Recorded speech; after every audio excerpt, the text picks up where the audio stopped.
Welcome to The Explainer. Today, we're digging into a viral financial theory that claims a single, pretty obscure banking rule is about to set off a huge silver squeeze and, well, basically reshape the global financial system as we know it. So, could that actually happen? Well, the source material we're looking at today doesn't just ask the question, it says the answer is a definitive yes. And not only that, it claims the whole thing is already in motion. Okay, so just to be clear, our job here isn't to say if this theory is right or wrong. We're just here to break down the argument piece by piece, so you can see exactly what's being claimed. So let's get right into the rule that supposedly kicks this whole thing off. Okay, so the whole argument, everything hinges on this new set of regulations called the Basel III Endgame. And to really get what that means, you first have to know who's even writing these rules. And that would be the Bank for International Settlements, or the BIS. You might have heard of them. They're basically the central bank for central banks. And these new rules, they're the final piece of something called Basel III, which was this huge regulatory shakeup put in place after the 2008 financial crisis to, try and stop that from ever happening again. Now, according to the video we're looking at, here's where it gets really interesting. It's this super tight 78-day window for compliance. The whole argument is that this short timeline is going to force the biggest banks in the world into a mad dash to get their houses in order before time runs out. All right, so what are these new rules actually doing? Well, according to the source, they're completely changing the game for how banks have to handle precious metals. The argument being made is that these new rules create this really clear divide. If a bank holds actual physical allocated metal, it's treated like cash. It's a top-tier, zero-risk asset, good for the balance sheet. But if they hold paper metal, things like futures contracts or unallocated accounts, that's now seen as a high-risk derivative. It actually becomes a huge liability for them, forcing them to hold a lot more capital against. So you can see the 1-2 punch here, right? The rules are basically pushing banks to hold the real physical stuff, while at the same time, they're getting punished for betting against the price. The argument goes that these new capital rules make short selling so incredibly expensive, it's just not worth it anymore. It becomes like economically toxic for them to do. And this is where we get to the real heart of the claim. The math. This is where the video lays out what it sees as a massive, dramatic imbalance between supply and demand. So the video calculates that to get out from under these new penalties, banks are going to have to convert something like $28 billion of their paper silver into physical silver. And if you run the numbers at today's prices, that works out to a sudden new demand for 350 million ounces of the real stuff. Okay, so that's the demand side. Now here's the other side of the coin, the supply. The source puts that massive demand up against what it says is a tiny amount of physical silver actually available for sale during that same 78-day period, from things like recycling and people selling their investments. And this chart really lays it all out, doesn't it? This is the core of the squeeze argument. You've got this gigantic demand, all driven by these new rules, which the source claims just completely dwarfs the tiny available supply. And that leaves a gap, a shortfall of almost 300 million ounces. So, how does the market fix a problem like that? How do you close a gap that big? Well, the source concludes there's only one way. The price of silver has to go way, way up. It has to rise dramatically to either get more people to sell or to crush some of that demand, just to get things back into some kind of balance. But look, a potential price explosion in silver, that's just the start of it. The video then goes on to map out all the ripple effects it sees this having, not just for investors, but for the entire market. The argument here is that banks are going to turn around and force this choice onto millions of their customers who have these paper metal accounts. And what happens then? Well, the theory is that this could kick off a second wave of people rushing to buy physical metal as they scramble to turn their paper claims into something real, which would just pour gasoline on that supply squeeze fire. And this is really where the argument comes full circle. The video's narrator is basically saying, hey, this isn't just about silver. Because think about it. For banks to go out and buy that 350 million ounces of physical metal, where does that money come from? They have to sell other things, billions of dollars in assets like stocks and bonds, and that could send shockwaves through the entire financial system. And this is a point the source comes back to again and again, that this isn't just some market prediction based on speculation.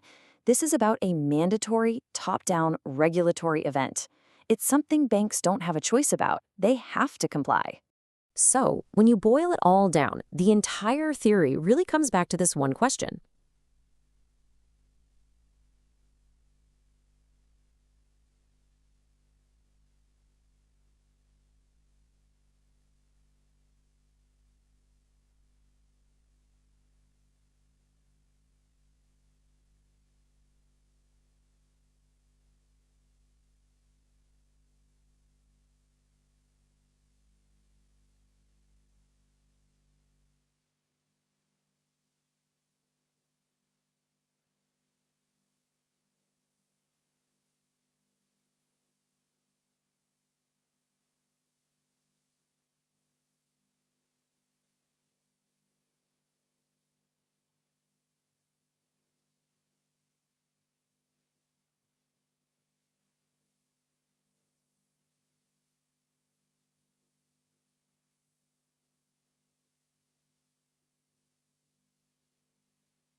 If you submit her list mine, but so When you boil it all down, the entire theory really comes back to this one question.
So, when you boil it all down, the entire theory really comes back to this one question.